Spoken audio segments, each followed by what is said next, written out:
The master Prakash classes YouTube channel आप सभी भावी अध्यापकों का स्वागत करता है। इस वीडियो लेक्चर के माध्यम से हम लोग आगामी प्राथमिक शिक्षक भर्ती के लिए टोटल 150 प्रश्नों के प्रैक्टिस सेट को सॉल्व करेंगे और ये सभी परीक्षा की दृष्टि से आपकी बहुत ही महत्वपूर्ण साबित होने वाला है।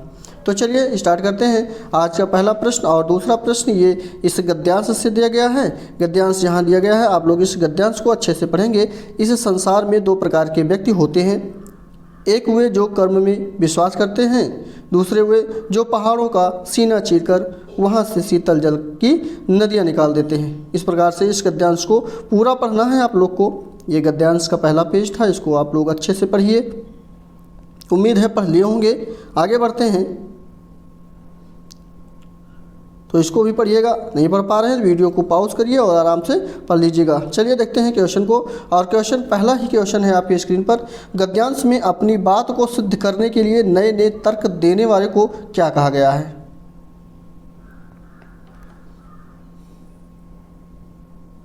तो इसमें भाग्यवादी व्यक्ति कहा गया है जो नए नए तर्क देते हैं। ऑप्शन नंबर यहाँ पे भी बिल्कुल सही ऑप्शन हो जाएगा। बी ऑप्शन सही होने के साथ अगला प्रश्न जिसमें पूछा गया है कि जो गद्यांश है उसका उपयुक्त या उचित शीर्षक कौन सा है? कर्म और भाग्य है, केवल कर्म है या केवल भाग्य ही है, या इनमें से कोई नहीं है? ऑप्शन ये सभी चारों हैं और आप लोग गद्यांश पढ़े हैं, कमेंट करके बताइए ऑप्शन कौन सा सही होगा।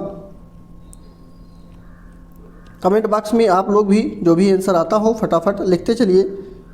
बहुत अच्छे। तो यहाँ पे ऑप्शन नंबर पहला कर्म और भाग्य दोनों जो है गद्यांश का उपयुक्त शीर्षक होगा, तो ये बिल्कुल सही ऑप्शन इसका होगा। नेक्स्ट प्रश्न में बढ़ेंगे तो तीसरा और चौथा प्रश्न जो आपको मिलेगा ये आपका पद्यांश से लिया गया है। यहाँ से आप लोग को पढ़ना है पद्यांश।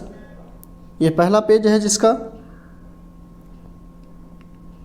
नेक्स्ट पेज यहाँ आपको दिया गया है, देखिए। और तीसरा क्वेश्चन भी आपके स्क्रीन पर ही है जिसमें पूछा गया है कवि ने काव्यांश के माध्यम से किसे सावधान किया है? कवि ने काव्यांश के माध्यम से किसे सावधान किया है ये बताना है। जनता को, नेताओं को, सांपों को, या इनमें से कोई नहीं? भी बिल्कुल सही ऑप्शन। यहाँ पे नेताओं को जो है सावधान किया गया है कविता के माध्यम से। ठीक, तो यहाँ पे ऑप्शन नंबर भी बिल्कुल सही ऑप्शन होने के साथ अगला प्रश्न है जिसमें कहा गया है कि कवि किससे बचने का संकेत कर रहा है? कवि जो है किससे बचने का संकेत कर रहा है? तो चापलूस व्यक्तियों से बचने का संकेत कर रहा है। ऑप्शन से बिल्कुल सही ऑप्शन यहाँ पे।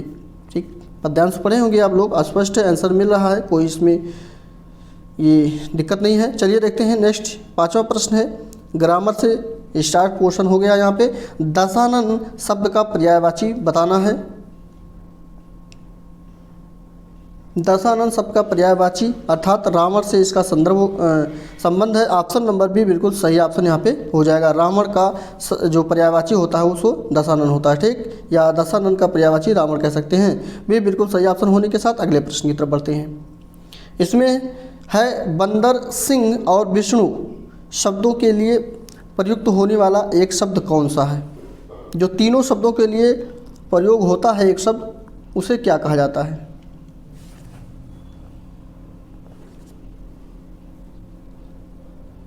तो हरि को, यानी हरि की ही ये सभी क्या है? पर्याय है। चाहे बंदर कहें, चाहे सिंह कहें, चाहे विष्णु कहें, यहाँ पे सभी के लिए एक शब्द हरि। ऑप्शन नंबर डी बिल्कुल सही ऑप्शन हो जाएगा। अगला प्रश्न है मूल क्रिया के साथ जुड़ने वाला प्रत्यय कौन सा प्रत्यय कहलाता है?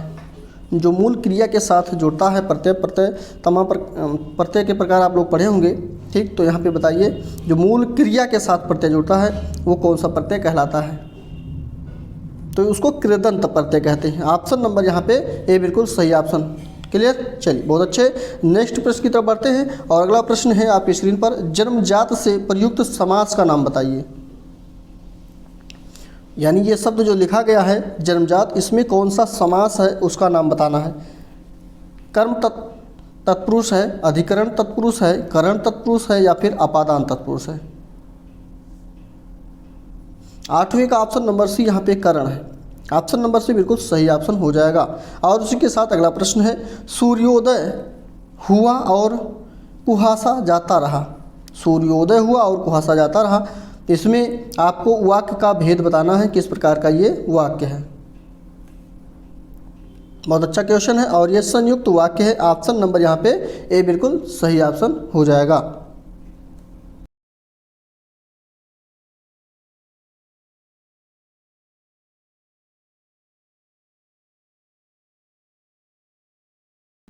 इसी के साथ अगले प्रश्न की तरफ बढ़ते हैं और अगला प्रश्न आपकी स्क्रीन पर, पहचान का तत्सम रूप क्या होगा। पहचान का तत्सम बताना है, ये तद्भव है। और इसका ऑप्शन नंबर जो सही हो जाएगा वो भी बिल्कुल सही ऑप्शन हो जाएगा। प्रत्याभिज्ञान जो है ये पहचान का तत्सम रूप होता है। ऑप्शन बी ऑप्शन सही हो जाएगा। और इसी के साथ अगला 11वां प्रश्न है, लकड़ी, झाड़ू, दाल आदि किस प्रकार के शब्द हैं।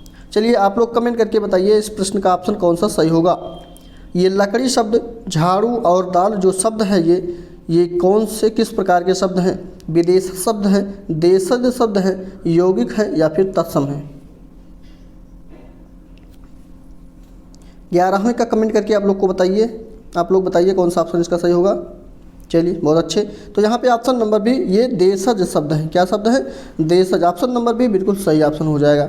और इसी के साथ अगला प्रश्न है, प्राण तत्व के आधार पर, ध्यान दीजिएगा यहाँ पे शब्दों को अगर नहीं समझ पाएंगे तो आंसर गलत कर देंगे। प्राण तत्व के आधार पर ग जो वर्ण है किस प्रकार की ध्वनियों के अंतर्गत ये आता है। महाप्राण, अंतस्थ या फिर ऊष्मी व्यंजन या फिर अल्प प्राण।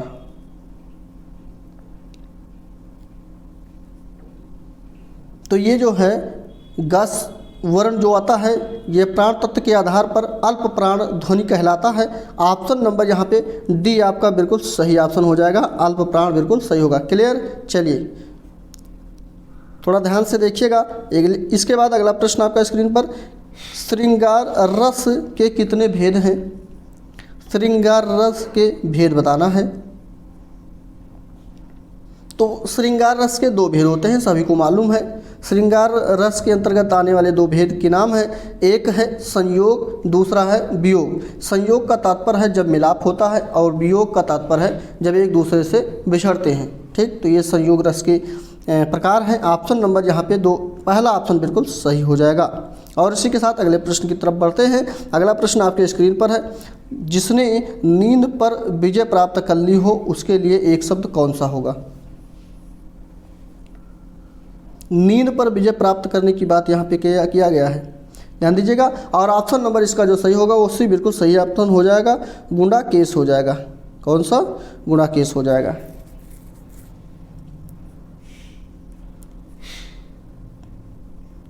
चलिए देखते हैं, आप लोग कमेंट करके बताइएगा इस क्वेश्चन के आंसर पर कोई दिक्कत कोई परेशानी होती है 14 नंबर पे तो देखते हैं। ठीक, चलिए बढ़ते हैं अगले प्रश्न की तरफ। और अगला प्रश्न है, देवनागरी लिपि का विकास किससे हुआ है।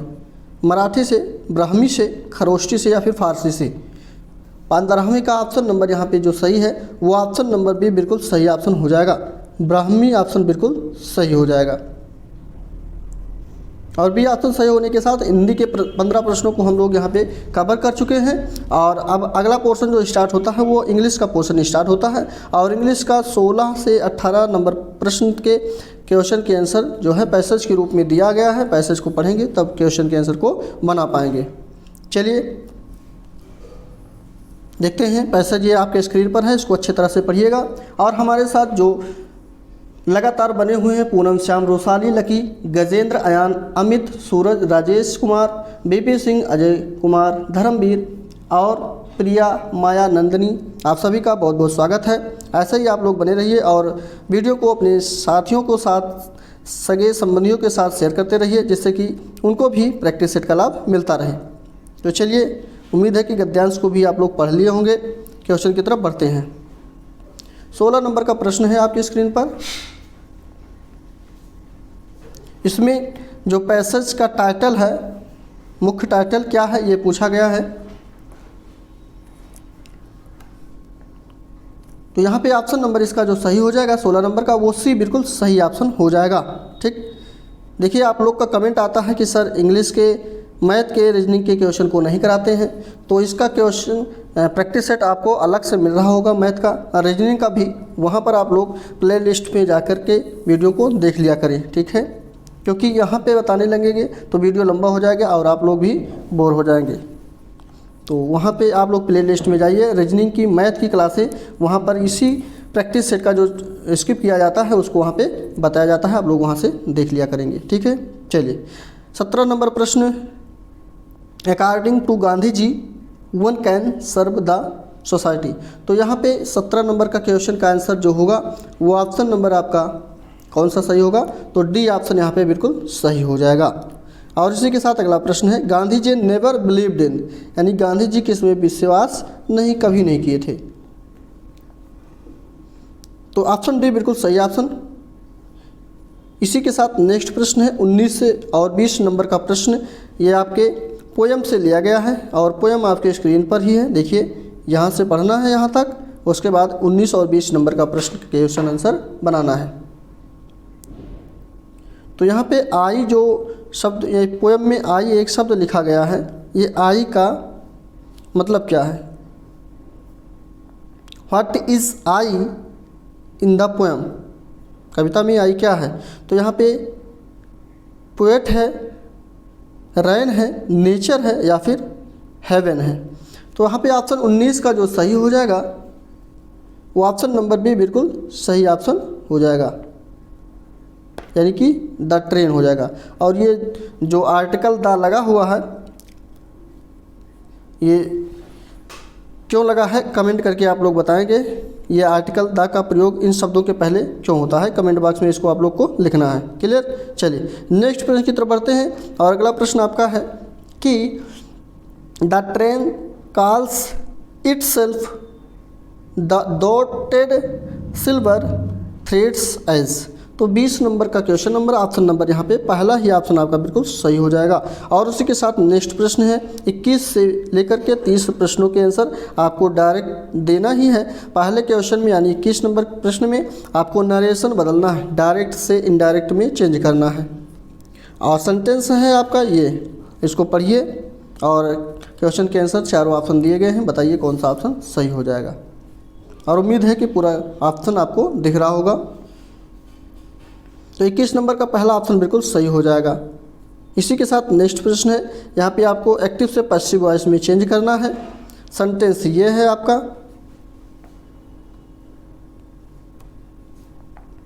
और 22 का सी ऑप्शन बिल्कुल सही ऑप्शन यहाँ पे हो जाएगा। कौन सा, सी बिल्कुल सही ऑप्शन। और इसी के साथ नेक्स्ट प्रश्न है 23 नंबर का प्रश्न, तो इसका ऑप्शन नंबर भी बिल्कुल सही ऑप्शन हो जाएगा। पहले वाले स्पेस पे यहाँ पे भर दिया जाएगा नो, और दूसरे, एक मिनट, यहाँ पे कोई भी आर्टिकल होगा ही नहीं, यहाँ नो आर्टिकल लिखा है, ध्यान दीजिएगा, यहाँ पर कोई भी आर्टिकल नहीं भरा जाएगा। और दूसरे वाले में लाइक दी, उसके वाले दूसरे वाले में भी दा ही भर दिया जाएगा। ये क्लियर, तो बी बिल्कुल सही ऑप्शन इसका होगा। और इसी के साथ अगला प्रश्न है फिल इन द ब्लैंक्स, यहाँ पे आपको सही प्रीपोजिशन फिल करना है। 24 नंबर में प्रीपोजिशन कौन सा भरा जाएगा, तो सी प्रीपोजिशन भर दिया जाएगा इनटू। और इसी के साथ 25 नंबर प्रश्नों की तरफ बढ़ते हैं और 25 नंबर में सही कंजक्शन आपको चूज करना है कि किस सेंटेंस में सही कंजक्शन का यूज हुआ है। तो यहाँ पे पहला ही आपका ऑप्शन सही हो जाएगा, you must start at once otherwise you will be late. Option पहला बिल्कुल सही ऑप्शन होने के साथ नेक्स्ट 26 नंबर प्रश्न पे चलते हैं। और 26 नंबर प्रश्न में आपको अपोजिट शब्दों को चूज करना है। सेंटेंस शब्द है आपका आउटरेज, तो इसका अपोजिट शब्द जो बनेगा वो कौन सा है, तो वो है आपका ब्लेसिंग। ऑप्शन नंबर पहला बिल्कुल सही ऑप्शन होगा। नेक्स्ट 27 नंबर प्रश्न की बात करते हैं। सिमिलर मीनिंग्स बताना है, यानी कि इस शब्द का सिनोनिम बताना है आपको। ऑफेंस का सिनोनिम क्या होगा, तो ऑफेंस का जो सिनोनिम होता है वो वैल्यूएशन होता है। ऑप्शन सी बिल्कुल सही ऑप्शन हो जाएगा। और इसी के साथ 28 नंबर प्रश्न पे चलें और 28 नंबर प्रश्न में आपको वन वर्ड सब्स्टिट्यूशन का ये सेंटेंस है। यहाँ पे ये सेंटेंस दिया गया है, द मर्डरर ऑफ ब्रदर, यानी भाई की हत्या करने वाले को क्या कहा जाता है, तो यहाँ पे ऑप्शन नंबर सी बिल्कुल सही ऑप्शन हो जाएगा। सी ऑप्शन सही होने के साथ 29 नंबर प्रश्न पे चलें।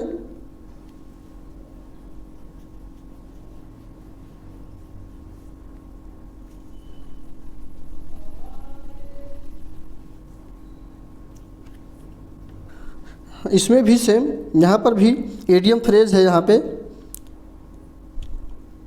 इसमें देखिए 29 नंबर का ऑप्शन कौन सा सही होगा, चलिए कमेंट करके आप लोग बताते रहें। सेंटेंस ये है आपका, और इसका ऑप्शन नंबर भी बिल्कुल सही हो जाएगा। कौन सा? बी बिल्कुल सही ऑप्शन होने के साथ अगले प्रश्न में बढ़ेंगे। और 30 नंबर का प्रश्न है यानी खाली स्थानों पे सही मीनिंग को पुट करना है।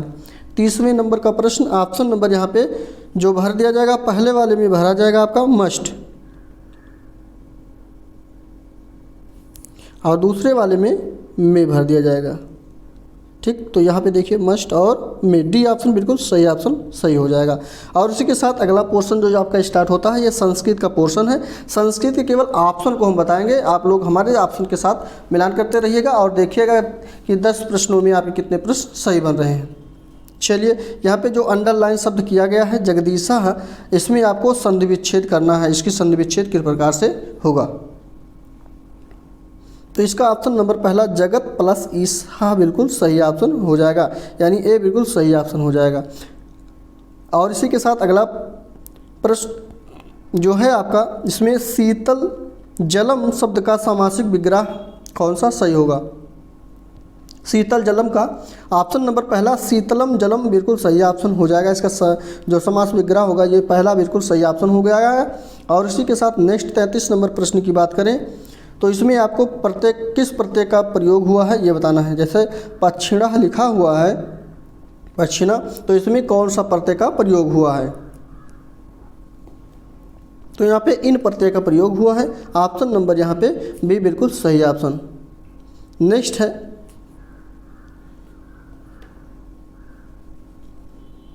तवम कुत्र गच्छसि, तो इसका ऑप्शन नंबर पहला बिल्कुल सही हो जाएगा, अधुना हो जाएगा। क्या होगा? अधुना हो जाएगा। ये क्वेश्चन आंसर से लिया गया है। नेक्स्ट प्रश्न है 35 नंबर का, इसमें आपको खाली स्थानों में सही शब्दों को फिल करना है।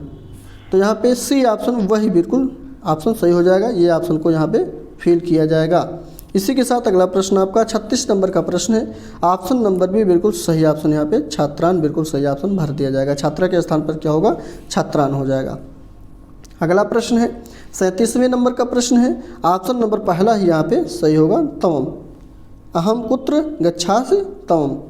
नेक्स्ट प्रश्न है 38 और 39 नंबर का प्रश्न, ये अपठित गद्यांश है। इसको यहाँ से यहाँ तक आप लोग को अच्छे से पढ़ना है, हमने पहले ही पढ़ रखा है। और कमेंट बॉक्स में 38 और 39 नंबर का प्रश्न का आंसर भी बनाना है।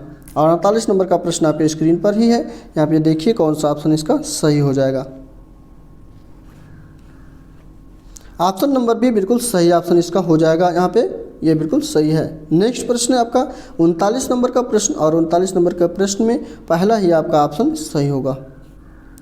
इसी के साथ बात करते हैं 40 नंबर की। तो 40 नंबर प्रश्न में आपको अपठित गद्यांश, माफ कीजिए गद्यांश कह रहे हैं, पद्यांश दिया गया है। और इस पद्यांश को अच्छे से, यानी श्लोक है, इस श्लोक को आराम से पढ़ेंगे और उसके बाद 40 नंबर का प्रश्न बनाना है।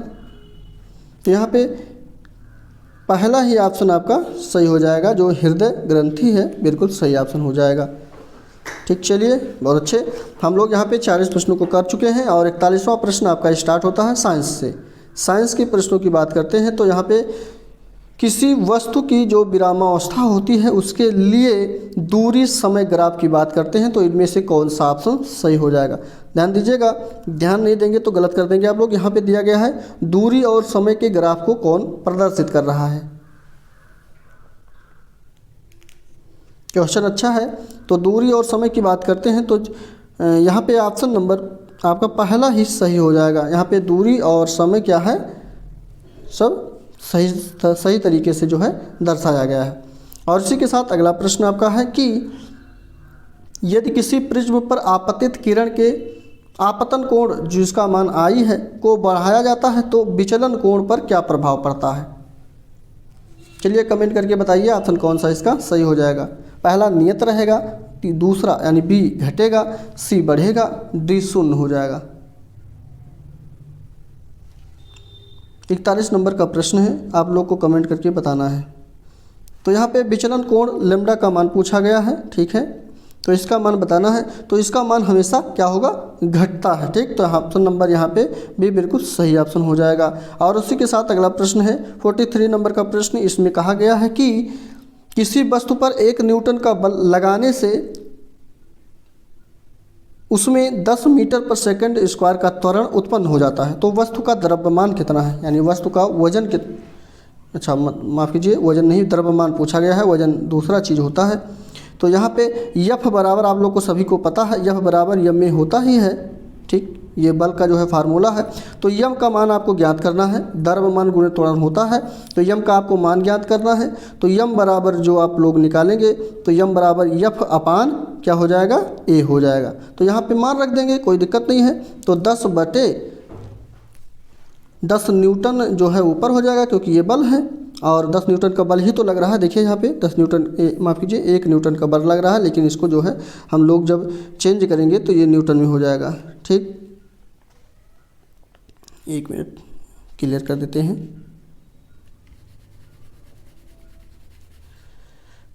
चलिए देखते हैं, यहाँ पे 1 न्यूटन का बल लग रहा है और नीचे जो है वो 10 मीटर पर सेकंड है, ठीक। तो इसको जो है जब हम लोग चेंज करेंगे, अच्छा ये 1 न्यूटन नहीं है, यहाँ पे 10 न्यूटन इसको कर लीजिएगा, यही गलत है यहाँ पे। तो यहाँ पे 10 न्यूटन कर लीजिएगा। तो इसको दोनों को क्या करेंगे, काट देंगे, तो आपका 1 जो है किलोग्राम आ जाएगा। 1 किलोग्राम द्रव्यमान, इसका आंसर सही हो जाएगा। देखिए ऑप्शन में कहाँ है, तो पहला ही ऑप्शन आपका बिल्कुल सही हो जाएगा। और उसी के साथ अगला प्रश्न आपका स्क्रीन पर, इसमें ग्लिनाइड गुहा पाई जाती है, तो ये कहाँ पाई जाती है।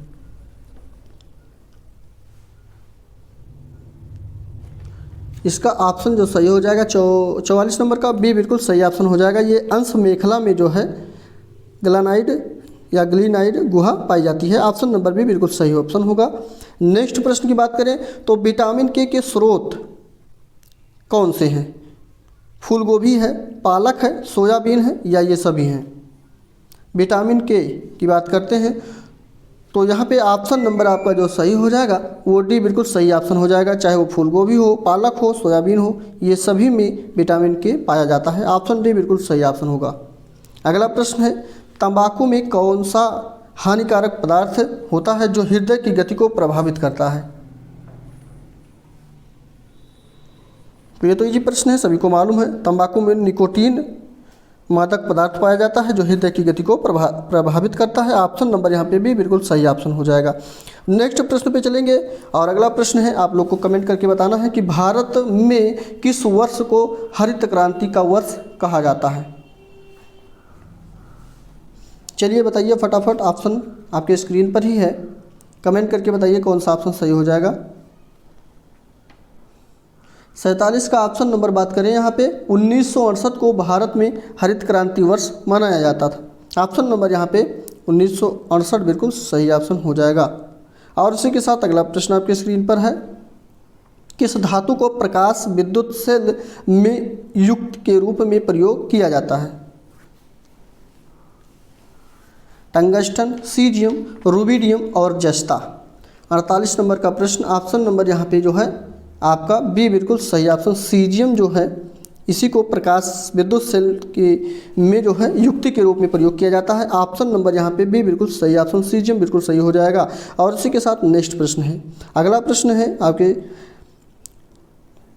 स्क्रीन पर, यहाँ पे अम्लों को जल में विलय करने पर वे कौन से एक गुण प्रदर्शित करते हैं, जैसे कि चालकता, कुचालकता या सयांता, या इनमें से कोई नहीं।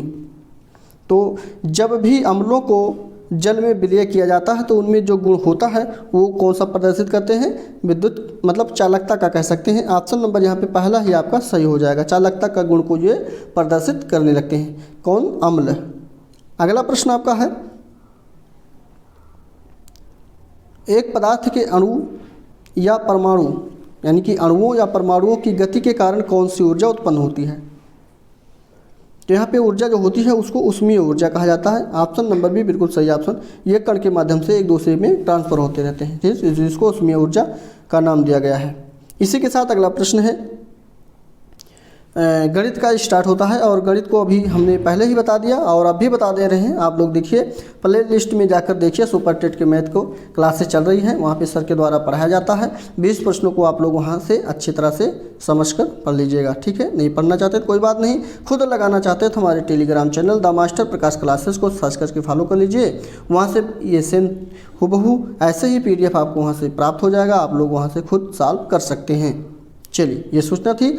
और अगला पोर्शन आपका पर्यावरण अध्ययन से स्टार्ट होता है और यहाँ पे हम लोग इसके 10 प्रश्नों को कवर करेंगे, उसके बाद अगला पोर्शन भी स्टार्ट होता है। यहाँ पे देखिए 71 नंबर का प्रश्न है। इसमें पूछा गया है कि ग्रेट विक्टोरिया मरुस्थल का संबंध किस देश से है।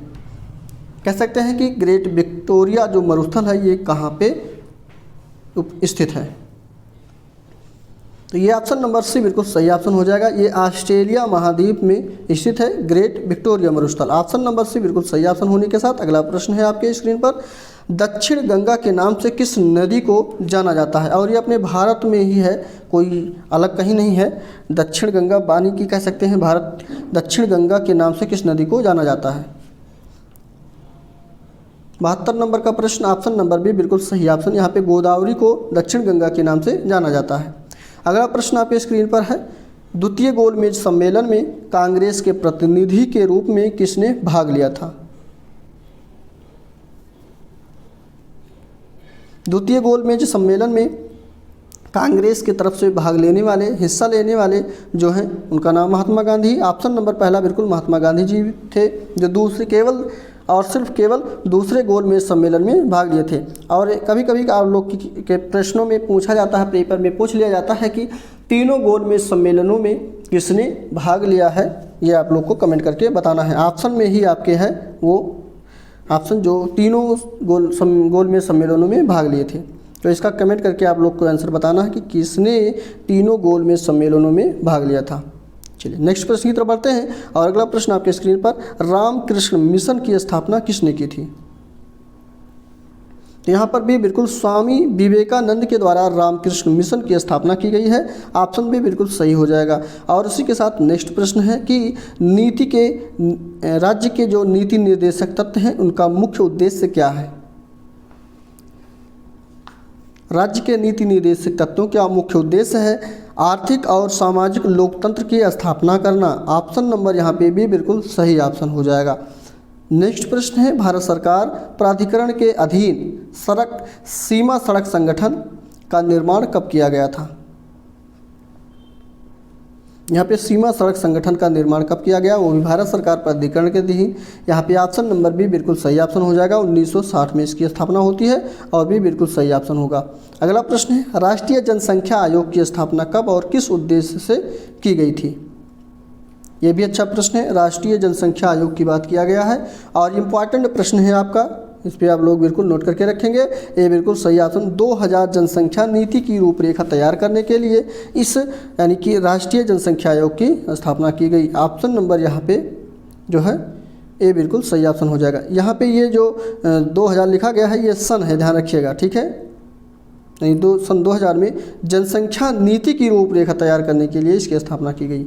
और उसी के साथ अगला प्रश्न आपके स्क्रीन पर, इसमें कहा गया है कि कालबेलिया जो इंद्रिय ग्राह्य नृत्य है, इसके रूप में जो ये नृत्य होता है इसका संबंध भारत के किस राज्य से है।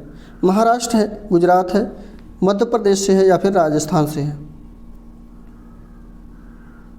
तो इसका ऑप्शन राजस्थान से है कालबेलिया। ऑप्शन नंबर यहाँ पे डी बिल्कुल सही ऑप्शन होगा।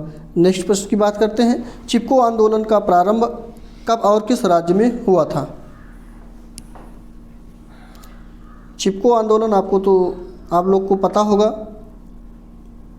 तो चिपको आंदोलन का प्रारंभ 1973 में उत्तराखंड के चमोली जिले से स्टार्ट हुआ था। ऑप्शन नंबर यहाँ पे 1973 बिल्कुल सही ऑप्शन हो जाएगा। बी बिल्कुल सही ऑप्शन, और उत्तराखंड के चमोली जिले से हुआ था, ठीक, ध्यान रखिएगा। इसी के साथ अगला प्रश्न है, भारत में राष्ट्रीय बाढ़ नियंत्रण कार्यक्रम की शुरुआत कब हुई थी। 80 नंबर का प्रश्न, ऑप्शन सी बिल्कुल इसका सही हो जाएगा। 1954 में ही बाढ़ नियंत्रण माफ कीजिए राष्ट्रीय बाढ़ नियंत्रण कार्यक्रम की शुरुआत हुई थी। अगला प्रश्न है, शिक्षा की जो मॉन्टेसरी प्रणाली है इसको किसके द्वारा प्रस्तुत किया गया? मॉन्टेसरी नाम है तो इन्हीं से संबंधित भी होगा, ये भी ध्यान रखिएगा। ऑप्शन नंबर यहाँ पे पहला ही सही हो जाएगा, मारिया मॉन्टेसरी से के द्वारा ये प्रस्तुत किया गया था। ऑप्शन ए बिल्कुल सही होने के साथ नेक्स्ट प्रश्न में बढ़ेंगे और इसमें वाटसन, जीवी वाटसन ने अपने शास्त्रीय अनुबंधन सिद्धांत का प्रयोग किस पर किया?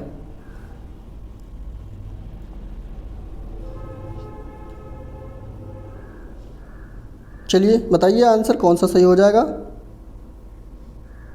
तो यहाँ पे ऑप्शन नंबर पहला ही आपका सही हो जाएगा। वैसे बात करते हैं शास्त्रीय अनुबंधन सिद्धांत की, तो ये वाटसन के द्वारा नहीं किया गया है, ठीक। शास्त्रीय अनुबंधन सिद्धांत जो है ये पावलोव के द्वारा किया गया है, ठीक। यहाँ पे कुछ एरर है इसमें।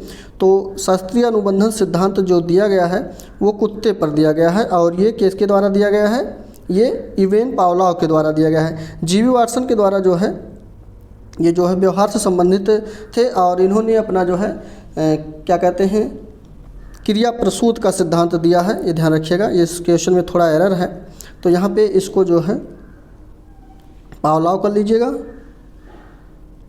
और वाटसन को जो है चूहे पर इन्होंने किया है, ठीक है, कोई बात नहीं। और इन्होंने अपना प्रयोग जो है कुत्ते पर किया है।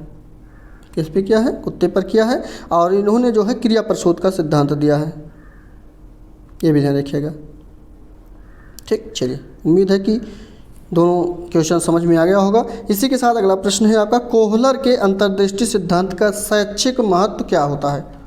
83 का ऑप्शन नंबर यहाँ पे पहला ही आपका सही हो जाएगा। यह सूझबूझ के द्वारा सीखने पर बल देता है। क्या होता है? सूझबूझ के द्वारा सीखने पर बल देता है। कोहलर के अंतर्दृष्टि सिद्धांत का शैक्षिक महत्व यही होता है और ऑप्शन पहला बिल्कुल सही हो जाएगा। नेक्स्ट प्रश्न की तरफ बढ़ेंगे और अगला प्रश्न आपका, किंडरगार्टन प्रणाली में किस प्रकार शिक्षा दिया जाता है? तो इसमें कह सकते हैं खेल खेल के माध्यम से या खुली वातावरण के माध्यम से शिक्षा दिया जाता है। तो ऑप्शन नंबर यहाँ पे जो सही होगा वो पहला ही आपका सही हो जाएगा। खुले वातावरण में ये ऑप्शन दिया गया है। अगर यहीं पे लिखा होता कि खेल कूद के माध्यम से इसमें शिक्षा दिया जाता है तब भी वो भी सही होता, भी ध्यान रखिएगा, ठीक। चलिए ये ऑप्शन सही होने के साथ अगले प्रश्न में बढ़ेंगे और इसमें प्रौढ़ शिक्षा की बात किया गया है। प्रौढ़ शिक्षा को सामाजिक शिक्षा के रूप में कब लाया गया? तो पहला ही ऑप्शन 1949 यानी 1949 में इसको लाया गया। ऑप्शन नंबर ए बिल्कुल सही ऑप्शन हो जाएगा। और इसी के साथ नेक्स्ट, बेसिक शिक्षा योगदान माफ़ कीजिए, बेसिक शिक्षा योजना को किस नाम से जाना जाता है? बेसिक शिक्षा योजना जो है इसको किस नाम से जाना जाता है? तो इसको वर्धा योजना के नाम से जाना जाता है। ऑप्शन नंबर सी बिल्कुल सही ऑप्शन हो जाएगा। और कमेंट बॉक्स में आप लोग को बताना है कि वर्धा योजना जो या वर्धा शिक्षा योजना जो चलाई गई है ये किसके द्वारा चलाई गई थी? चलिए बहुत अच्छे। नेक्स्ट प्रश्न की तरफ बढ़ते हैं और अगला प्रश्न आपके स्क्रीन पर, भारत में माध्यमिक शिक्षा आयोग का गठन कब किया गया? ये सभी आपके इम्पॉर्टेंट फैक्ट और इम्पॉर्टेंट क्वेश्चन हैं, इसको नोट करते चलिएगा। ये सभी क्वेश्चन अगर याद नहीं होते हैं तो जल्दी मिलते भी नहीं है। माध्यमिक शिक्षा आयोग का गठन कब किया गया ये बताना है। यहाँ पे ऑप्शन नंबर इसका जो सही है वो सी बिल्कुल 1952 में इसका स्थापना की गई है, सी बिल्कुल सही ऑप्शन हो जाएगा। और इसी के साथ अगला प्रश्न आपके स्क्रीन पर, इसमें मनोवैज्ञानिक ली के अनुसार शैक्षिक मूल्यांकन विद्यालय कक्षा और स्वयं छात्र द्वारा निर्धारित किए गए शैक्षिक उद्देश्यों की प्राप्ति में छात्र को किस प्रकार से जांचना चाहिए या छात्र की स्थिति को कैसे परखना चाहिए? तो पहला ही ऑप्शन सही हो जाएगा, प्रगति की जांच होती है। क्या? प्रगति की जांच होती है, ये बिल्कुल सही हो जाएगा। चलिए बहुत अच्छे, अगले प्रश्न की तरफ बढ़ते हैं और इसमें है कि भाषा के विकासवादी सिद्धांत के अनुसार बालक का भाषा विकास किस तरह होता है? तो बालक की जो भाषा का विकास होता है वो मंद गति से भी हो सकता है और अत्यधिक तीव्र गति से भी हो सकता है, दोनों प्रकार से हो सकता है। विकास की बात किया गया यहाँ पे, इसलिए ऑप्शन डी सही हो जाएगा। ए और बी दोनों ऑप्शन सही होगा, ध्यान रखिएगा, डी ऑप्शन सही हो जाएगा इसका। और इसी के साथ अगला प्रश्न है आपके स्क्रीन पर, इस क्वेश्चन का आप लोग को आंसर देना है। यहाँ पे देखिए इग्नू, यहाँ पे पहले इग्नू की बात करते हैं। तो इग्नू का उद्देश्य क्या है ये बताइए आप लोग, चलिए कमेंट करके बताइए। बड़ी देर से आप लोग केवल ऑप्शनों को ही देखते चल रहे हैं। आप कमेंट करके बताइए इसका आंसर कौन सा सही हो जाएगा। तो इग्नू का तात्पर्य चलिए हम बता देते हैं। इग्नू का तात्पर्य ये होता है कि जो शिक्षा प्रणाली में दूरस्थ शिक्षा पद्धति के द्वारा अधिक से अधिक लोगों को शिक्षा से जोड़ना होता है, उसी को इग्नू उद्देश्य कहा गया है, मतलब उसी का उद्देश्य ही इग्नू रखा गया है। ठीक, तो यहाँ पे ऑप्शन नंबर इसका जो सही हो जाएगा, कह सकते हैं अधिकाधिक लोगों को शिक्षित करना ही इसका उद्देश्य। ऑप्शन नंबर यहाँ पे बी बिल्कुल सही ऑप्शन होगा। और उसी के साथ नेक्स्ट प्रश्न है, अभिक्षमता परीक्षण के अंतर्गत बालकों के बीच किसकी तुलना की जाती है? 91 ऑप्शन नंबर यहाँ पे बी बिल्कुल सही ऑप्शन हो जाएगा। अभिक्षमता की तुलना की जाती है। और उसी के साथ नेक्स्ट है, इसमें व्यक्तिगत विभिन्नता ज्ञात करने की विधि को कौन सी विधि कहा जाता है, या किस विधि से व्यक्तिगत विभिन्नता की जांच करते हैं? तो सी बिल्कुल सही ऑप्शन। यहाँ पे डाल्टन विधि भी है और डेक्रोली विधि के माध्यम से भी किया जाता है, इसलिए सी बिल्कुल ए और बी दोनों सही हो जाएगा। अगला प्रश्न आपके स्क्रीन पर, इसमें पूछा गया है कि बाल मनोविज्ञान एक वैज्ञानिक अध्ययन है जिसमें बालक के जन्म के पूर्व काल से लेकर उसकी किशोरावस्था तक का अध्ययन किया जाता है। ये कथन किसका है? ये मनोवैज्ञानिक का कथन है, तो ये कथन किसका है? जीन पियाजे का, क्रो एंड क्रो का, सिगमंड फ्रायड का, या फिर वाइगोत्स्की का? तो यहाँ पे इसका ऑप्शन भी बिल्कुल ये क्रो एंड क्रो का कथन है। ऑप्शन नंबर भी बिल्कुल सही ऑप्शन हो जाएगा। चलिए अगले प्रश्न की तरफ बढ़ते हैं। और अगला प्रश्न है, अनुदेश के विषय में सत्य कौन सा नहीं है? तो यहाँ पर सी बिल्कुल सही। यहाँ पे यह निरंतर चलता है, यह सत्य नहीं है। अनुदेश जो है निरंतर नहीं चलता है। ऑप्शन सी बिल्कुल सही ऑप्शन होने के साथ नेक्स्ट प्रश्न की तरफ बढ़ते हैं। शिक्षण प्रक्रिया में विद्यार्थी की किस चर के रूप में माना जाता है? जो विद्यार्थी होते हैं शिक्षण प्रक्रिया में, उनको किस तरह से लिया जाता है? आश्रित, स्वतंत्र, मध्यस्थ, या फिर ए और बी दोनों, यानी आश्रित और स्वतंत्र दोनों? तो यहाँ पे बच्चे जो होते हैं वो आश्रित होते हैं। किस पे आश्रित होते हैं? तो शिक्षक पर आश्रित होते हैं, या कह सकते हैं अपने से बड़ों पर आश्रित होते हैं। ठीक, तो यहाँ पे ऑप्शन नंबर पहला बिल्कुल सही ऑप्शन हो जाएगा। और उसी के साथ नेक्स्ट प्रश्न है। अच्छा, एक बात और, कमेंट करके आप लोग इस क्वेश्चन के आंसर पर अपनी राय भी रख सकते हैं कि इसका आंसर कौन सा हो सकता है। ठीक, चलिए नेक्स्ट प्रश्न की तरफ बढ़ते हैं। और अगला प्रश्न आपके स्क्रीन पर है, शिक्षण अधिगम किस प्रकार की क्रिया है? 96 शिक्षण अधिगम जो है वो किस प्रकार की क्रिया है? तो वो कौशल युक्त क्रिया है, जिससे बालक क्या होता है, कुछ न कुछ नया करते हैं, सीखते रहते हैं। ऑप्शन भी सही होने के साथ अगला प्रश्न है, व्यक्तिगत विभिन्नता या व्यक्तिगत भिन्नता की व्यूह रचना किससे संबंधित है?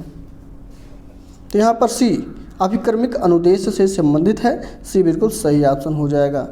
अगला प्रश्न है, व्यवहार रूपांतरण मॉडल के जन्मदाता निम्नलिखित में से कौन है? तो डी बिल्कुल सही ऑप्शन स्किनर जी हैं। ऑप्शन नंबर यहाँ पे डी बिल्कुल सही ऑप्शन हो जाएगा।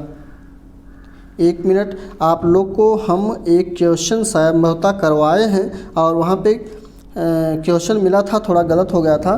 तो वहाँ पे वाटसन के संभवतः वहाँ वाटसन लिखा था ना, तो वाटसन में मैंने बताया था क्रिया प्रसूत, तो वहाँ पे एरर हो गया है। वहाँ पे क्रिया प्रसूत का सिद्धांत जिन्होंने दिया उनका नाम है स्किनर। इसको सही कर लीजिएगा। वहाँ पे क्वेश्चन नंबर ध्यान नहीं आ रहा है हमको, उसको जो है आप लोग संशोधन कर लीजिएगा। क्रिया प्रसूत का सिद्धांत जो दिया गया है वो स्किनर के द्वारा दिया गया है। किसके द्वारा दिया गया है? तो क्रिया जो प्रसूत का सिद्धांत है वो स्किनर के द्वारा दिया गया है। ध्यान रखिएगा, उसको सही कर लीजिएगा। ठीक, अन्यथा आप लोग कमेंट भर कर कमेंट करेंगे। ठीक, चलिए बहुत अच्छे। और इसी के साथ इसको हम कमेंट बॉक्स में पिन करवा देंगे। चलिए अगले प्रश्न की तरफ बढ़ते हैं। अगला प्रश्न आपके स्क्रीन पर है। इसमें कह रहा है कि मैस्लो के अभिप्रेरणा सिद्धांत को कितने चरणों में बांटा जाता है? तो इनके चरण जो हैं वो 5 चरण हैं। ऑप्शन नंबर यहाँ पे भी बिल्कुल सही ऑप्शन हो जाएगा। और इनके चरणों को 5 चरणों में बांटा गया है, तो सभी को पता ही है। और इसी के साथ अगला प्रश्न आपका है, इसमें गतिक कौशलों में जो अधिगम नियोग्यता है उसको क्या कहते हैं? 100 नंबर का प्रश्न है, ऑप्शन नंबर यहाँ पे पहला ही आपका सही हो जाएगा। ये डिस्प्लेक्सिया जो होता है इसी को ही गतिक कौशलों में जो नियोग्यता होती है अधिगम के तहत उसको डिस्प्लेक्सिया कहा जाता है। ऑप्शन नंबर ए बिल्कुल सही ऑप्शन हो जाएगा। और इसी के साथ अगला प्रश्न है, हाल ही में स्पाइस जेट कंपनी द्वारा भारत के पहले बायोफ्यूल विमान का सफल परीक्षण किस देश से किया गया है? तो इसका सी ऑप्शन बिल्कुल सही हो जाएगा। ये देहरादून से किया गया है, माफ़ कीजिएगा यहाँ मैंने देश पर दिया था, ये शहर है। तो यहाँ पे ऑप्शन नंबर जो सही है वो सी, देहरादून, उत्तराखंड के देहरादून से किया गया है। ऑप्शन सी बिल्कुल सही ऑप्शन इसका होगा। और ये थोड़ा करंट अफेयर और जीएस का प्रश्न है, इसको थोड़ा स्पीड के साथ हम लोग करेंगे जिससे कि आपकी वीडियो लंबी ना होने पाए। तो चलिए देखते हैं अगला प्रश्न है, आरबीआई यानी रिजर्व बैंक ऑफ इंडिया जनवरी 2019 में किस लेन देन को के लिए लोकपाल योजना को क्रियान्वित करेगा? 102 का ऑप्शन नंबर यहाँ पे पहला ही सही हो जाएगा, जिसका नाम है डिजिटल लेन देन। ऑप्शन ए बिल्कुल सही है। नेक्स्ट प्रश्न है, नीति आयोग ने 23 अगस्त 2018 को भारतीय हिमालयन क्षेत्र में निरंतर विकास एवं विषय संबंधी कितने रिपोर्टों की जो है शुरुआत की है? तो यहाँ पे ऑप्शन नंबर डी बिल्कुल सही हो जाएगा। 5 रिपोर्टों की शुरुआत की है। डी ऑप्शन सही होने के साथ अगले प्रश्न की तरफ बढ़ते हैं। और अगला प्रश्न है, जुलाई 2017 को शुरू हुई स्वयं प्रभा योजना किससे संबंधित है? तो ये योजना जो संबंधित है स्वयं प्रभा जिसका नाम है, ये पाठ्य सामग्री से संबंधित है। ऑप्शन नंबर भी बिल्कुल सही ऑप्शन होने के साथ नेक्स्ट प्रश्न है आपके स्क्रीन पर, ईरान द्वारा निर्मित पहले स्वदेशी लड़ाकू विमान का नाम बताइए। 105 का डी ऑप्शन सही होगा, जिसका नाम है कौसर। ऑप्शन डी बिल्कुल सही ऑप्शन हो जाएगा। ध्यान दीजिएगा, ये ईरान की बात किया गया है और ईरान के द्वारा ये पहला है लड़ाकू विमान है जिसको खुद ईरान के द्वारा बनाया गया है। और इसी के साथ अगला प्रश्न आपके स्क्रीन पर, इसमें है संयुक्त राज्य अमेरिका में स्थित सबसे बड़ी मनोरंजन प्रदाता कंपनी जिसका नाम है नेटफ्लिक्स ने किस भारतीय कंपनी के साथ साझेदारी की है? आप लोग देखते होंगे नेटफ्लिक्स जो है इसका नाम सुने होंगे। तो यहाँ पे भारतीय कंपनी के साथ इसने जो है साझा काम करने के लिए साझेदारी की है, तो उसका नाम क्या है? तो यहाँ पे ऑप्शन बी एयरटेल बिल्कुल सही ऑप्शन हो जाएगा। और इसी के साथ अगला प्रश्न है, भारत के प्रसिद्ध वरिष्ठ पत्रकार एवं सिंडिकेट नाम से कॉलम लिखने के लिए प्रसिद्ध लेखक का नाम क्या है जिनका हाल ही में निधन हो गया है? तो उनका नाम है कुलदीप नैयर। ऑप्शन नंबर भी बिल्कुल सही हो जाएगा इसका। और इसी के साथ अगला प्रश्न है, अमेरिका संस्था यानी एक अमेरिकी संस्था है जिसका नाम है पॉपुलेशन रेफरेंस ब्यूरो, इसके अध्ययन के अनुसार भारत किस वर्ष में दुनिया में सबसे अधिक आबादी वाला देश हो जाएगा? तो ज़्यादा समय नहीं है कि अपना भारत दुनिया में सबसे अधिक पॉपुलेशन यानी आबादी वाला देश बनने जा रहा है। और ऑप्शन नंबर यहाँ पे सी बिल्कुल सही, 2050 बिल्कुल सही हो जाएगा। और उसी के साथ अगला प्रश्न आपके स्क्रीन पर है, सुषमा स्वराज ने किस देश में पाणिनी भाषा प्रयोगशाला का उद्घाटन किया है? तो यहाँ पर डी ऑप्शन बिल्कुल सही हो जाएगा, मॉरिशस। एक मिनट, हाँ ठीक है, मॉरिशस बिल्कुल सही ऑप्शन हो जाएगा, इसका ध्यान रखिएगा। और इसी के साथ नेक्स्ट प्रश्न है, इसमें उत्तर प्रदेश में संचालित सचल पालना गृह योजना किससे संबंधित है? उत्तर प्रदेश में ये संचालित है और ये जो संचालित है वो मजदूरों के जो बच्चे हैं उनसे संबंधित है। ऑप्शन नंबर पहला ही इसका सही हो जाएगा। नेक्स्ट प्रश्न की बात करें तो किस पूर्व स्पिनर गेंदबाज को भारतीय महिला क्रिकेट टीम का मुख्य कोच नियुक्त किया गया है? तो इनका नाम है रमेश पवार। ठीक है, ये महिला क्रिकेट टीम के लिए इनको मुख्य कोच के रूप में नियुक्त किया गया है रमेश पवार को। ऑप्शन नंबर पहला ही यहाँ पे सही हो जाएगा। और उसी के साथ अगला प्रश्न है, भारत के किस शहर में भारत के पहले हम्बोल्ट पेंगुइन का जन्म हुआ है? तो इनका जन्म जो हुआ है वो मुंबई में हुआ है। ऑप्शन नंबर डी बिल्कुल सही ऑप्शन इसका होगा।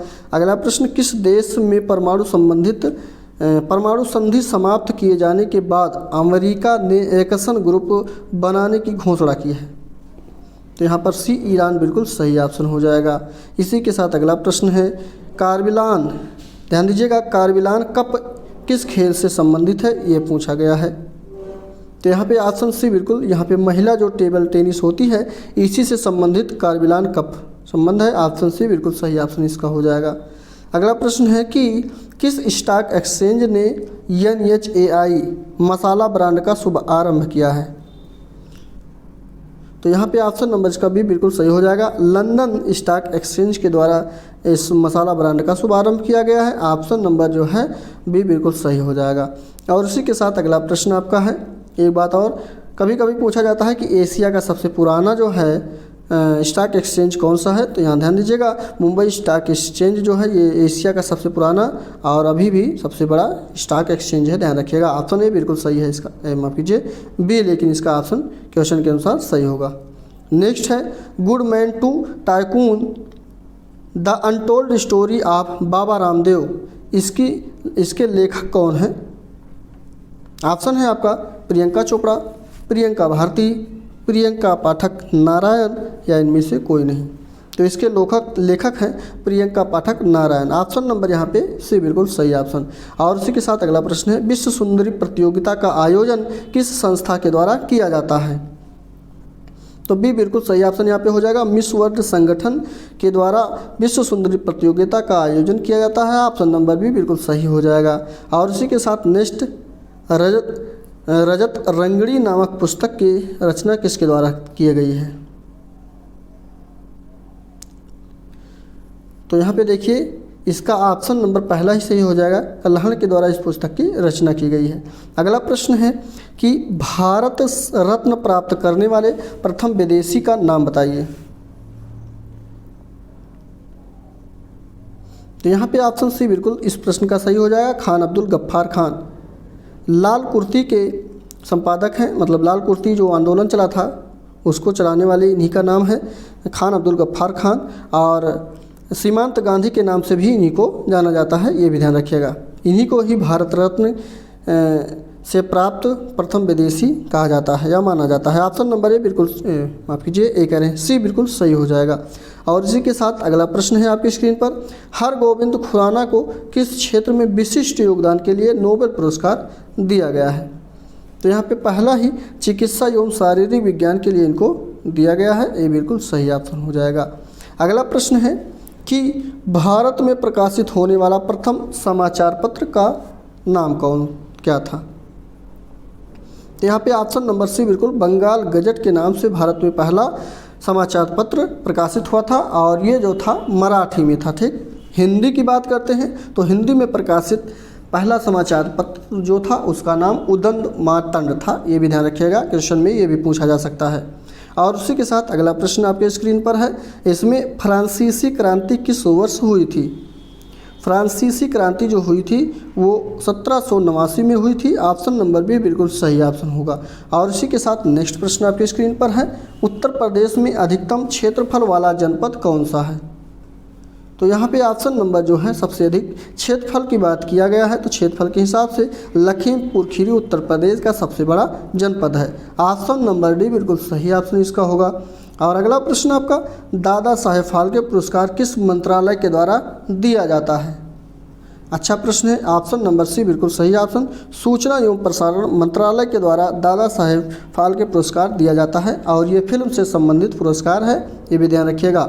अगला प्रश्न आपके, धन्वंतरी पुरस्कार किस क्षेत्र में योगदान के लिए दिया जाता है। तो धन्वंतरी तो सभी को मालूम है, ये चिकित्सा के से संबंधित है और इसी के क्षेत्र से में ये दिया जाता है। ऑप्शन नंबर भी बिल्कुल सही ऑप्शन हो जाएगा। नेक्स्ट की बात करें तो राजीव गांधी गुणवत्ता पुरस्कार किसके लिए दिया जाता है। तो ये उद्योगों में जो है उसकी गुणवत्ता के लिए दिया जाता है। ऑप्शन नंबर ए बिल्कुल सही ऑप्शन। नेक्स्ट है, कलमकारी चित्रकला किसे निर्दिष्ट करती है। तो कलमकारी चित्रकला जो है ये दक्षिण भारत में जो सूती वस्त्र का चित्रकारी बनाना होता है उसको ये निर्दिष्ट करती है। ऑप्शन सी बिल्कुल सही ऑप्शन इसका हो जाएगा। और उसी के साथ नेक्स्ट प्रश्न बात करें, मौला राम जो हैं वो किस चित्रकला का विख्यात चित्रकार थे। मौला राम की बात किया गया है यहाँ पे, तो बी गढ़वाल शैली से ये संबंधित है और इसी के विख्यात चित्रकार भी थे। ऑप्शन नंबर बी बिल्कुल सही ऑप्शन इसका हो जाएगा। अगला प्रश्न है, किस विधि में सूखे प्लास्टर पर चित्र बनाए जाते हैं? चलिए बताइए, किस विधि में सूखे प्लास्टर पर चित्र बनाए जाते हैं? टेम्पेरा विधि है, मधुबनी है, या फिर मंजूसा है, या इनमें से कोई नहीं? तो यहाँ पे पहला ही आपका टेम्पेरा विधि सही हो जाएगा। इसमें क्या होता है, जो सूखे प्लास्टर होते हैं उस पर चित्रकारी की जाती है। ऑप्शन ए बिल्कुल सही ऑप्शन। मधुबनी तो आप जानते हैं ये बिहार से संबंधित है। ठीक, इसी के साथ अगला प्रश्न है, थाट क्या होता है? तो थाट क्या है? तो थाट रोगों का निर्माण करना ही थाट कहलाता है। ऑप्शन नंबर ए बिल्कुल सही ऑप्शन हो जाएगा। और उसी के साथ अगला पोर्शन जो स्टार्ट होता है, रीजनिंग का पोर्शन आपका स्टार्ट होता है। रीजनिंग के 5 प्रश्न इसमें आपको देखने के लिए मिलेंगे और इसमें हम केवल ऑप्शन को बता देते हैं। आप लोग क्वेश्चन को सॉल्व करके आंसर हमारे साथ मिलान करिएगा, देखिएगा सही होते हैं कि नहीं। ठीक, चलिए 131 का ऑप्शन नंबर यहाँ पे बी बिल्कुल सही हो जाएगा। तीसरा प्रश्न, ठीक, बी ऑप्शन सही हो जाएगा। ये घड़ी से आपका प्रश्न है। 32 नंबर में प्रश्न जो है 32 का ऑप्शन नंबर सी आपका सही हो जाएगा। इसको देखिएगा, पढ़िएगा और बनाइएगा। 33 में भी बी आपका बिल्कुल सही ऑप्शन हो जाएगा। 34 की बात करते हैं, कैलेंडर से लिया गया है और 34 में पहला ही ऑप्शन आपका सही हो जाएगा, रविवार आएगा दिन। नेक्स्ट 35 नंबर की बात करें तो इसमें भी पहला ही ऑप्शन आपका सही हो जाएगा। ये तो इजी है, यहाँ पे 5 का घन किया, 5 का वर्ग किया गया है, यहाँ पे 6 का घन कर देना है, जो बाकी और कुछ नहीं करना है। और इसी के साथ नेक्स्ट प्रश्न की तरफ बढ़ते हैं, जो कि कंप्यूटर के प्रश्न यहाँ पे स्टार्ट होते हैं। देखिए, टेली कॉन्फ्रेंसिंग के प्रमुख प्रकार कितने होते हैं? जो टेली कॉन्फ्रेंसिंग होती है उसके कितने प्रकार हैं? तो यहाँ पर सी बिल्कुल 3 प्रकार होते हैं उसके। ऑप्शन नंबर यहाँ पे कौन सा सही हो जाएगा? तो ऑप्शन नंबर यहाँ पे सी बिल्कुल सही ऑप्शन हो जाएगा। और बात करें कौन कौन सी कॉन्फ्रेंसिंग होती है, तो यहाँ पे पहला श्रव्य कॉन्फ्रेंसिंग होती ही है, जो कान के माध्यम से हम लोग बात करते हैं। नेक्स्ट है दृश्य, वीडियो कॉलिंग के माध्यम से जो होता है। तीसरा कंप्यूटर कॉन्फ्रेंसिंग के माध्यम से भी कर सकते हैं। तो ये 3 होते हैं, याद रखिएगा। अगला प्रश्न है रोम। रोम का पूरा नाम बताना है। चलिए देखते हैं रोम का पूरा नाम कौन सा सही हो जाएगा। तो यहाँ पर भी बिल्कुल सही ऑप्शन हो जाएगा। रीड ओनली मेमोरी जो है रोम का पूरा नाम है। और उसी के साथ अगला प्रश्न है, और हाँ एक प्रश्न और इसमें आप लोग को बताना है। रैम का तो यहाँ पे बताया गया है, आप लोग को रैम का बताना है। रोम को बता दिया गया है, रैम का पूरा नाम क्या होगा कमेंट बॉक्स में लिखिएगा। चलिए नेक्स्ट है, याहू मेल किस देश की कंपनी से लॉन्च किया था? किस देश की कंपनी ने इसको लॉन्च किया था? तो डी अमेरिका के द्वारा किया गया था। डी बिल्कुल सही ऑप्शन होगा। अगला प्रश्न है, बिलिंग अकाउंट। जो बिलिंग अकाउंट है उसके लिए किस सॉफ्टवेयर का प्रयोग किया जाता है? तो इसके लिए जो है स्प्रेडशीट का प्रयोग किया जाता है, एक सॉफ्टवेयर होती है। ऑप्शन नंबर यहाँ पे बी बिल्कुल सही ऑप्शन हो जाएगा। और इसी के साथ अगला प्रश्न है, कंप्यूटर भाषा सी के आविष्कारक कौन है? देखिए यहाँ पे सी प्रकार की तमाम भाषाएं हैं, तो इसमें जो सी भाषा है उसके आविष्कारक कौन है?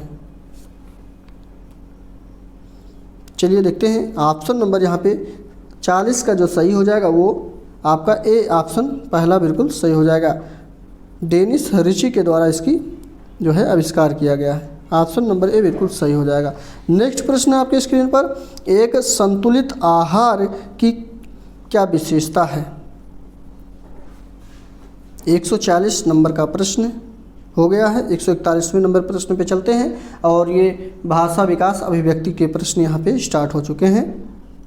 इसका ऑप्शन नंबर डी बिल्कुल सही हो जाएगा। ये सभी सही हैं इसमें, चाहे वो मन स्थिति को ठीक करना हो, या ऊर्जा प्रदान करना हो, या रोगों से रक्षा करना हो, इसमें सभी एक संतुलित आहार की विशेषताएं होती हैं।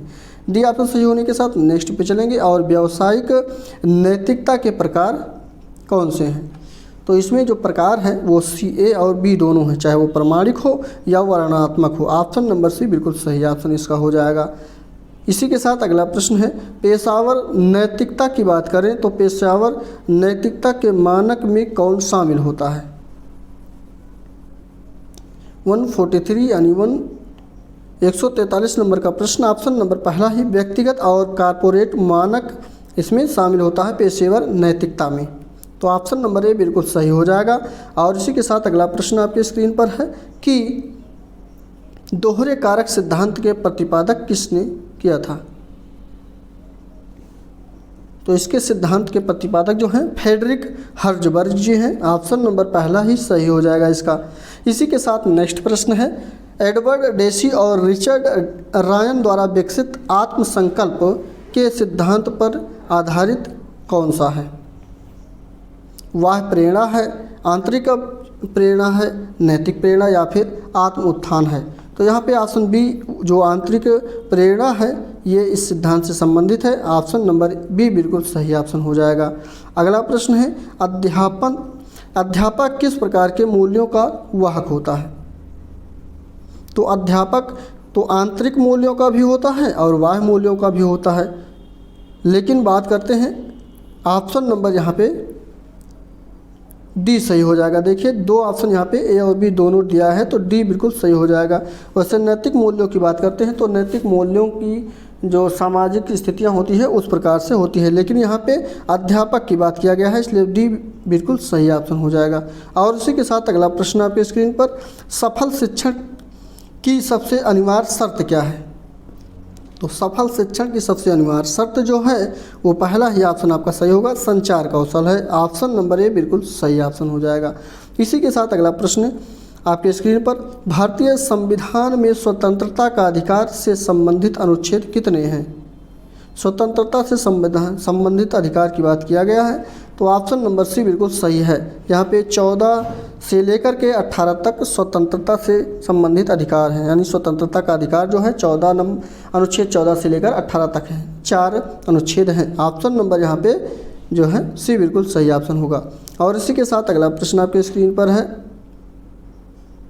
पुरस्कार व्यवहार तथा अनुकूलन प्रभाव डालने के लिए संबंधित कार्य के साथ मधुर स्मृति जोड़ता है, ये किसका कथन है। तो ये कथन आपका जेपी सेवर्ड का है। ऑप्शन सी बिल्कुल सही ऑप्शन इसका हो जाएगा। और अगला प्रश्न और इस प्रैक्टिस सेट का आखिरी प्रश्न होगा। इसमें देखिए लिखा गया है कि भयजन्य दंड क्या होता है। तो भयजन्य दंड क्या होता है इस बारे में बताना है। शारीरिक दंड होता है, मानसिक दंड होता है, मनोवैज्ञानिक दंड होता है या फिर कठोर दंड होता है। तो यहाँ पे मनोवैज्ञानिक दंड जो होता है वही भयजन्य दंड होता है, कह सकते हैं डर वाला दंड जो होता है ये मनोवैज्ञानिक होता है। ऑप्शन नंबर सी इस प्रश्न का बिल्कुल सही हो जाएगा। और यहाँ पे हम लोग अगर बात करते हैं मैथ के पोर्शन को तो 130 प्रश्नों को कवर कर चुके हैं। 150 प्रश्नों में मैथ को छोड़ दिया जाए तो इसमें आपके कितने प्रश्न सही हुए हैं कमेंट करके ज़रूर बताइएगा। और हमारी वीडियो आप लोग को कैसी लग रही है अपनी राय भी अवश्य लिखिएगा। और ऐसे ही हमारे साथ बने रहिए। मिलते हैं अगले प्रैक्टिस में, तब तक के लिए बहुत बहुत